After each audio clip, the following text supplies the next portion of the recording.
Students, welcome to my class polity achiever और मैं आपके साथ डॉक्टर शालिनी। और आज की क्लास में हम लोग फिर से आईआर का एक बहुत इंपॉर्टेंट टॉपिक करने वाले हैं जो है कोल्ड वॉर। कोल्ड वॉर की अगर बात नहीं हो तो आईआर अधूरा माना जाता है और सबसे ज्यादा जो क्वेश्चंस हैं, ठीक है, वो कोल्ड वॉर से ही आते हैं। एक पूरा एक एरा है, एक ऐसा टाइम पीरियड रहा है जो 5 मार्च 1946 से स्टार्ट होता है, जब ब्रिटिश प्रधानमंत्री चर्चिल ने फुलटन में एक अपना स्पीच दिया था और तब से कोल्ड वॉर का आगाज माना जाता है। तो हम लोग वहां से लेकर स्टार्ट करेंगे और जब 1991 में यूएसएसआर का विघटन हो जाता है और इसके साथ ही कोल्ड वॉर भी खत्म हो जाता है और जो हमारा वर्ल्ड है, जो दुनिया है, वो एक ध्रुवीय हो जाती है, यानी कि जो पावर्स हैं वो अमेरिका तक ही सिमट कर रह जाती हैं। तो हम 1946 से 1991 तक का जो भी टाइम रहा है कोल्ड वॉर का, डिटेंटे का एंड न्यू कोल्ड वॉर का, ये सारी चीजें हम लोग डिस्कस करेंगे। तो इससे पहले हम लोग स्टार्ट करें, पहले कोल्ड वॉर के बारे में कुछ बातें डिस्कस कर लेते हैं। कोल्ड वॉर जो शब्द है, इसका जो फर्स्ट यूज है यानी कि प्रथम प्रयोग है, ये किया था बर्नार्ड बारूच ने। बर्नार्ड बारूच ने कोल्ड वॉर शब्द को पहली बार यूज किया था। मेक पॉपुलर प्रोफेसर लिपमैन, इसे पॉपुलर बनाया यानी लोकप्रिय बनाया था प्रोफेसर लिपमैन ने। Use after Lipman Robert Baptista, Lipman के बाद जो इसका यूज किया है वो रॉबर्ट बपिस्टा थे। न्यू कोल्ड वॉर शब्द को यूज किया है गिडिंस ने और इसके बाद detailed explanation of the origin of cold war, ये थे, इसको किया था फ्लेमिंग ने। ठीक है, तो यहाँ इसको आप हिंदी में भी लिख सकते हैं फ्लेमिंग। ओके, तो ये कोल्ड वॉर शब्द को किस तरह से किस किसने यूज किया है उसके बारे में बात हो गई। सो कोल्ड वॉर से रिलेटेड जितनी भी घटनाएं हुई हैं उनके बारे में जानने से पहले हम ये जान लेते हैं कि कोल्ड वॉर स्टार्ट होने के रीजंस क्या क्या थे। ऐसी क्या सिचुएशंस बन गई थी जो कोल्ड वॉर अमेरिका और रशिया यानी यूएसएसआर जैसे दो जो महाशक्ति थी, इन दोनों के बीच में स्थितियां उत्पन्न हुई।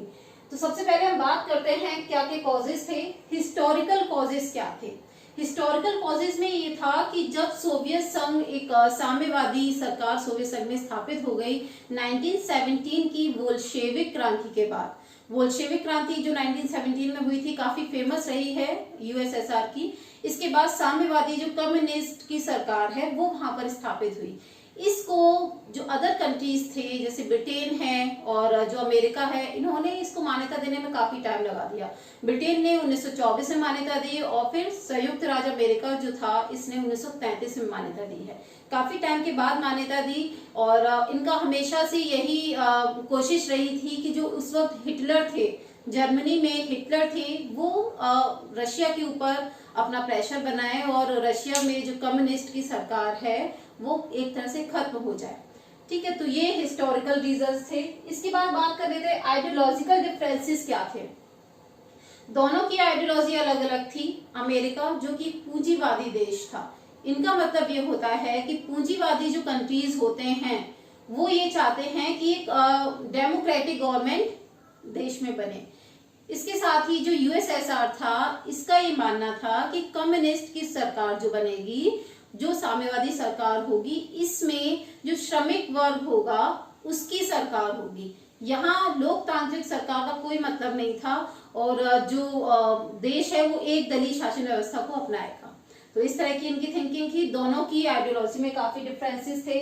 इसके बाद use of atom bomb by America. 1945 में जब अमेरिका ने हिरोशिमा और नागासाकी पर बॉम्ब ब्लास्ट किया, ठीक है, तब जाकर रूस को ये पता चला कि अमेरिका के पास भी एटम बॉम्ब्स हैं। अमेरिका ने पहले से रूस को इसके बारे में नहीं बताया था, जबकि ब्रिटेन को इसके बारे में पहले से ही पता था।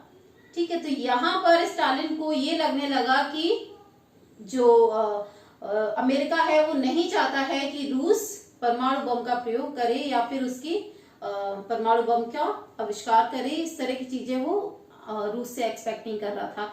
लेकिन होता क्या है कि इस वजह से रूस काफी डिप्रेस हो जाता है और 4 साल के बाद ही 1949 में ही वो एक परमाणु परीक्षण करता है और उसके बाद वो ये प्रूव करता है कि रूस भी कैपेबल है न्यूक्लियर पावर्स के लिए। सो नेक्स्ट पॉइंट है violation of Yalta conference bye Russia.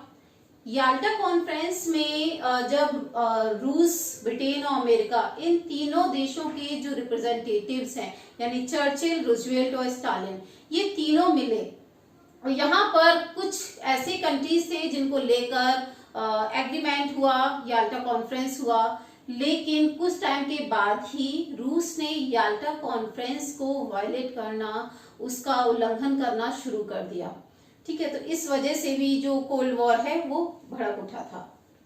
Next, frequent use of veto power bye Russia.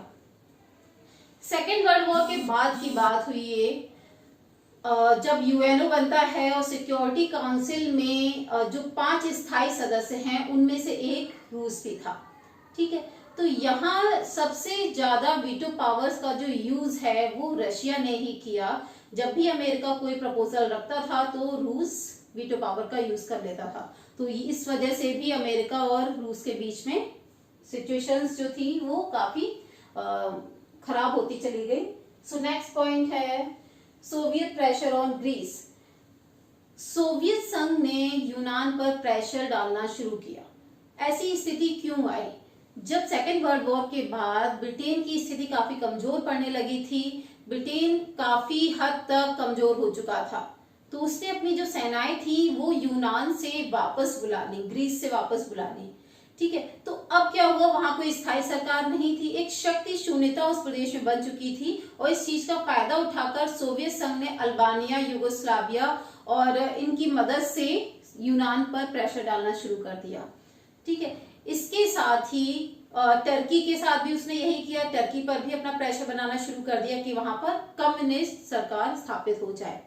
लेकिन अमेरिका ने क्या किया, अमेरिका को ये लगने लगा था कि अगर सोवियत संघ इस तरह का प्रेशर बनाएगा यूनान पर तो हो सकता है कि वहां पर भी साम्यवादी सरकार स्थापित हो जाए, और ऐसा अमेरिका होने नहीं देना चाहता था। इसलिए उसने 2 प्लान उस वक्त स्टार्ट किए। पहला था ट्रूमैन प्लान और दूसरा था मार्शल प्लान।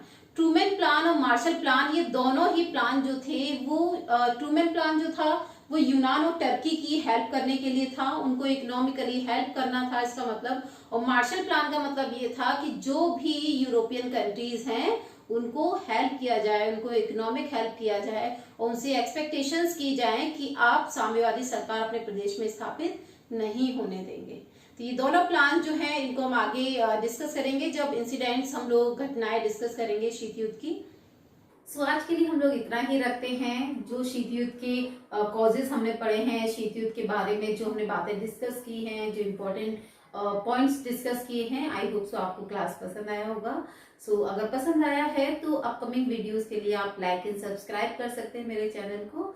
सो इसके साथ ही हम लोग आज का सेशन फिनिश करते हैं। Thank you so much, bye bye.